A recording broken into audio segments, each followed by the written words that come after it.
Tonight on KVR News, we take a look at how the City of Austin is improving LGBT representation and see what a record-breaking voter turnout looks like on campus. You're watching KVR News, your leader for live, local EUT coverage.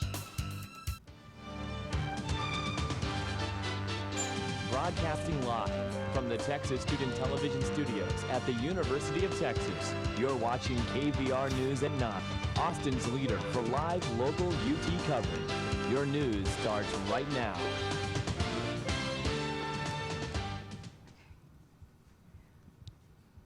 Good evening and welcome back to KVR News for Monday, October 31st. I'm Romina Leon. And I'm Kaitlyn Karmout. Thank you for joining us. Native American leaders vote to protest the construction of the North Dakota Access Pipeline through the winter. The Standing Rock tribe says the pipeline will pollute water systems and ruin the historical value of sacred lands. Supporters say the $3.8 billion pipeline offers the fastest route for bringing oil from North Dakota to the U.S. Gulf Coast. Police arrested over 400 pipeline protesters since August. Native American demonstrators recently held a peaceful prayer vigil near the scene of an earlier confrontation between police and protesters.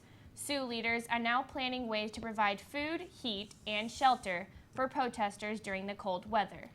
24 countries and the EU reached an agreement to establish the world's largest marine sanctuary in Antarctica's Ross Sea. According to the UN, the Ross Sea is thought to be the last great wilderness area on Earth. The sanctuary will cover an area twice the size of Texas. 72% of the sea will forbid fishing. The U.S. and New Zealand had been in support for the reserve for years. But countries such as China and Russia have been apprehensive as the area is popular for commercial fishermen. The agreement will come into force in December. Austin police will pull over any suspects of drunk driving with their initiative, No Refusal. A PD can now issue a blood search warrant on any individual, even if they refuse the test. The effort has been enacted in order to prevent drunk driving arrests during Halloween. As always, police remind locals to the various options of ride sharing. The City of Austin created a new position to include members of the LGBT community in local government. Our Ashley Tsao went to find more. Austin is home to Texas's largest LGBT community, comprising 5.3% of the city's population. However, there are few government-designated LGBT representatives in Austin. Soon, this community will have one more official place at the table. The newest LGBT representative, Solis Ruff, will serve in the Joint Inclusion Committee, an organization to promote equity in government. Ruff's nomination must be approved by City Council this Thursday. If appointed, Ruff wants to focus on areas specific to the LGBT community that others may not understand.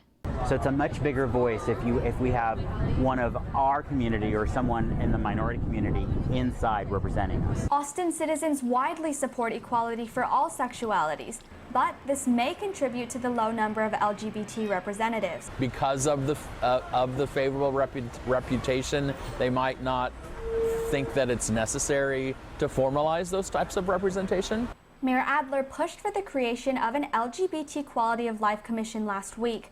However, some say representation isn't enough. I think the city could do a better job of making sure that we have on boards and commissions that we are being as inclusive as possible, that every council member who may not be representing a gay neighborhood per se, like they might be in Dallas or Houston, would in fact say, hey, you know, when I look at all my boards and appointments, am I including people from the LGBTQ community? Advocates say overall, Austin supports the LGBT community well, but there's always more to be done. Ashley Tsao, KVR News. Student government passed a resolution supporting Mayor Adler's $720 million mobility bond, also known as Proposition 1. Adler attended a student convention meeting to encourage students to support the bond. Proposition 1 aims to address traffic congestion by expanding public transportation and upgrading road corridors. The bond will cost taxpayers an extra $56 per year. Austin residents can vote yes or no for the bond on the November 18th ballot. Travis County residents have turned out to the polls in record-breaking numbers. The county's clerk said 25% of registered voters in the county have already voted. At this rate, the total turnout rates for previous presidential races may be reaching, before election, a record. Early voting ends on Friday, November 4th. County officials predict as many as 2/3 of registered voters to vote before Election Day. It's good to see so many people voting, even though there's only about a week left to vote. Both candidates are dealing with new political developments. Our Sierra Juarez will be joining us at the desk to discuss Clinton's email probe and more, coming up on KVR News.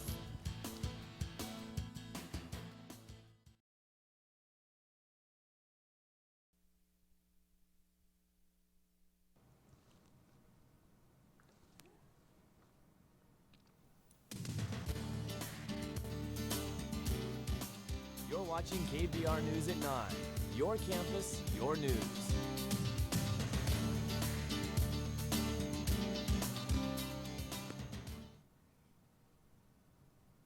"11 days before the polls, the FBI made an announcement about reopening the investigation on Hillary Clinton's emails. The new email came up after the FBI began to investigate former Congressman Anthony Weiner for inappropriate messages with a 15-year-old girl. Weiner's estranged wife, Huma Abedin, is Clinton's top aide. Several of Clinton's personal emails were found on Weiner's computer. FBI Director James B. Comey has relaunched the investigation. An investigation of this matter is unprecedented, so close to Election Day. How much of an impact do you think this will have on the polls? Well, Romina, ultimately it is a little unclear at the moment. Weekend polling can be a bit unreliable, so it may be a few more days before we're able to see how this will affect the Clinton campaign. The Clinton administration has been dealing with all of these political ramifications over the weekend. What's been happening with the Donald Trump campaign? Well, the Federal Election Commission's report shows that Trump is refusing to pay approximately $760,000 to Trump's Republican polling firm, Fabrizio Lee and Associates. Trump's campaign has not yet released the reason behind declining to pay the firm. This is one of many allegations against Trump for not paying people for their services. Thanks, Sierra. Election Day is almost here. Don't forget to watch TSTV live coverage of Super Tuesday on November 8th at 8 p.m. We'll be back with more news after the break. Coming up next, students react to last week's affirmative action bake sale. A large number of local musicians are leaving Austin. And UT students explain why some Halloween costumes aren't acceptable. We'll have more news coming up on KVR News.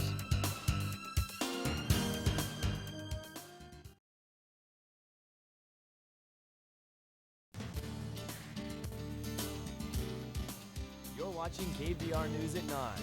Your campus, your news.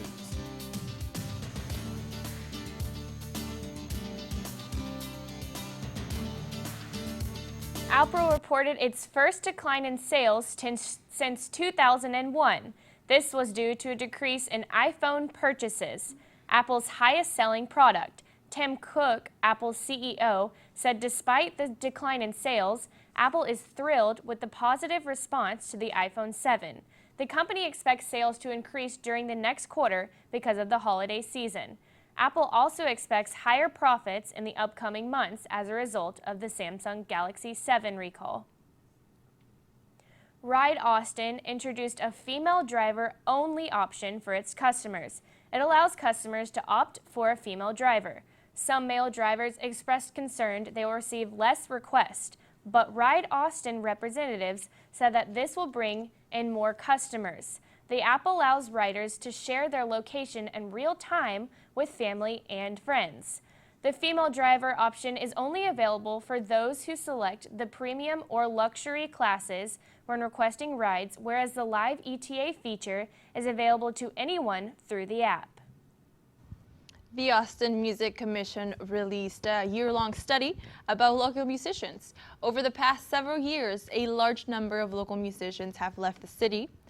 The study also found that local music is becoming less diverse. There are significantly fewer minority musicians than white performers in Austin. The commission presented the information to the City Council to gain more support for local music venues and musicians. A protest erupted against a bake sale held by the Young Conservatives of Texas last week. YCT sold baked goods at different prices, depending on the buyer's ethnicity and gender, to protest affirmative action. YCT's chairman released a statement saying it is insane institutional racism, such as affirmative action judges students by the color of one's skin rather than actions. Some UT students had other opinions. People feel certain ways about this, and not aren't a lot of people aren't necessarily happy about it. And I think that might have been something that they were wanting and willing to provoke within these students. And I just couldn't sit there and be quiet when I heard what they were saying. And a part of me just felt like a lot of it came from ignorance. Like, they just weren't taught. And like, especially one of them, before one of them left, like, he was like, oh, I never understood those concepts. I never knew those things. And it's kind of like, it's kind of sad that it took me coming out here and basically screaming it at you for you to get it, but I'm glad that you learned something. Historians, producers, and survivors gathered for a panel discussing the impact of the UT tower shooting. Texas's Standards Oral History Project, Out of the Blue, presented survivors and the importance of gathering stories. Attendees were able to view pieces of Austin's History Center's archive related to the shooting and understand the connection between history and oral storytelling. I find that really interesting, but specifically for this, it's really powerful, and it's more and more relevant today to see how that's changed and how we respond to it and what perception was between that time and now. UT's robot soccer team won first place in the RoboCup, an annual international robotics competition. Over 40 teams competed in this year's cup, hosted in Beijing. This year, UT competed against Australia's University of New South Wales Run Swift and beat them 7-3. To be eligible to compete, students must create a team of robots that can operate purely on software. UT introduced a new Bachelor of Science degree in Environmental Engineering. This major focuses on finding solutions for environmental challenges.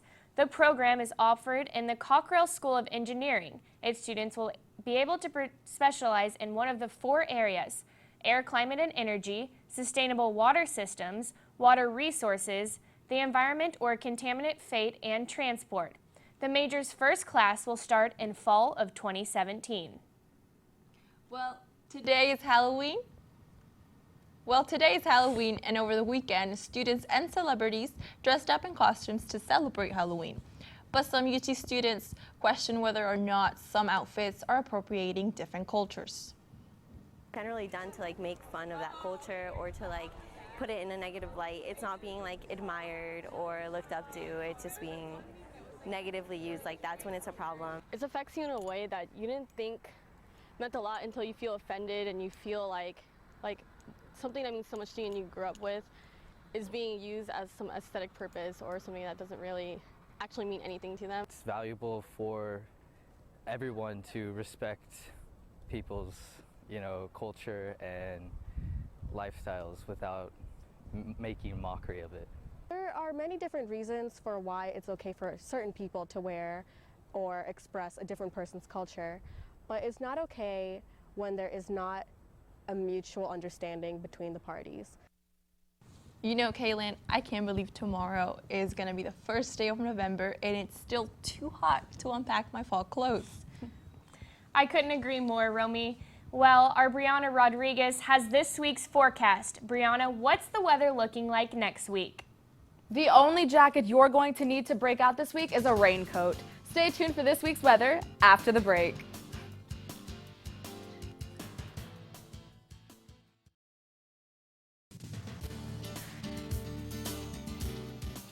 Have a news tip or story idea? Call the KVR News Tip Line, 475-8181.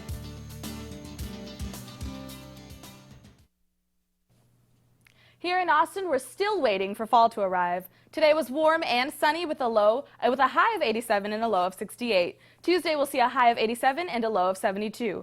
Prepare to break out your raincoats on Wednesday. There is a 50% chance of rain, a high of 85 and a low of 69. Keep those umbrellas on your person for Thursday for another 50% chance with a high of 82 and a low of 65. We approach the weekend a little drier with Friday's high of 81 and low of 62. Saturday and Sunday are perfect days to visit pumpkin patches with cloudy, warm days and cooler nights. Saturday has a high of 80 and a low of 58. Sunday has a high of 77 and low of 59. Prepare for an interesting first week of November, Longhorns, and remember those raincoats. Live from the Weather Center, Brianna Rodriguez. Thanks, Brianna. College Press Box's Jolie Katz will be in the studio to talk Longhorn sports after the break. Stay tuned.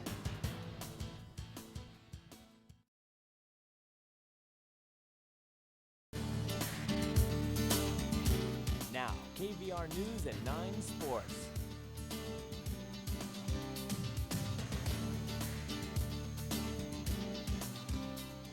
Ball welcomes Baylor to DKR Memorial Stadium on Saturday.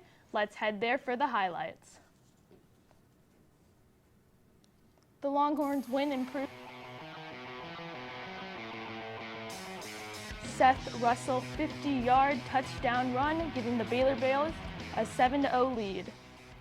Shortly after, we have Armani Foreman running for the touchdown, and Russell's pass is tipped. Locke picks it off.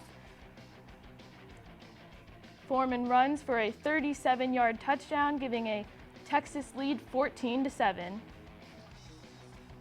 Later into the first quarter, we have Russell to Zamora for a 20-yard touchdown, bringing the Baylor Bears all tied up at 14-all.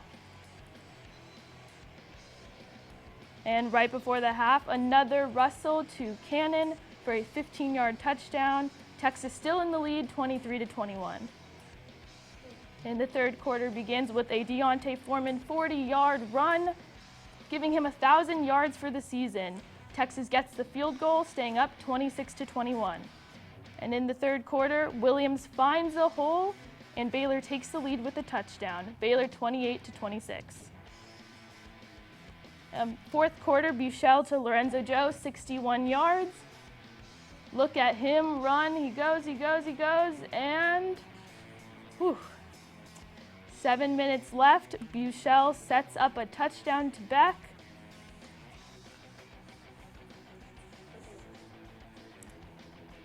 And with 2 minutes left, Armonte Foreman with the 38-yard catch.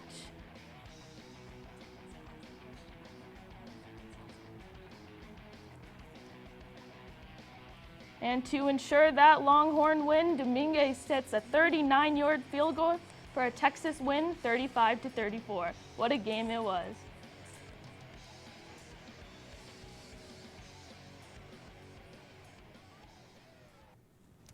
Texas is 0-4 on the road this season, and the defense is allowing 33 points per game. Heading to Lubbock this weekend, what will the Texas defense have to do better to slow down the high-powered offense of Texas Tech and win at Jones AT&T Stadium? I mean, they're going to have to stop them from running. They're going to have to stick to the plan and get the ball to Deontay Foreman. If they're going to be able to do that, they're going to be able to win this game. All right, thanks for joining us, Jolie. And now, our Khortlyn Cole has your entertainment news. What's new in Hollywood, Khortlyn? JoJo's tribute to Selena, Amy Schumer's Formation video, and American Horror Stories crossover. Stay tuned. We have all this coming up after the break.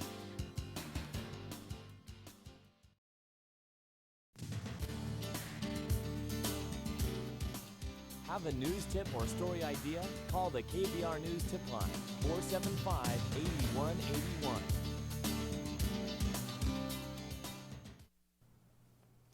Singer JoJo struck a chord in Corpus Christi when she surprised her fans with a tribute to Selena Quintanilla's song, Dreaming of You.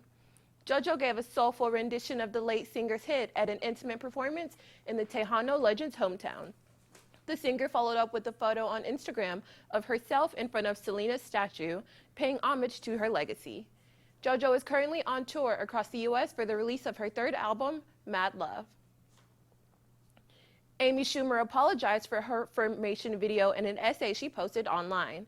Schumer and friends released a video earlier this week where the women danced and sang along to Beyoncé's Formation.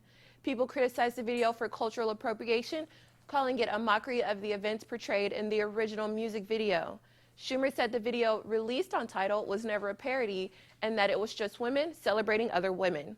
Schumer ended the essay apologizing if she offended anyone who watched it.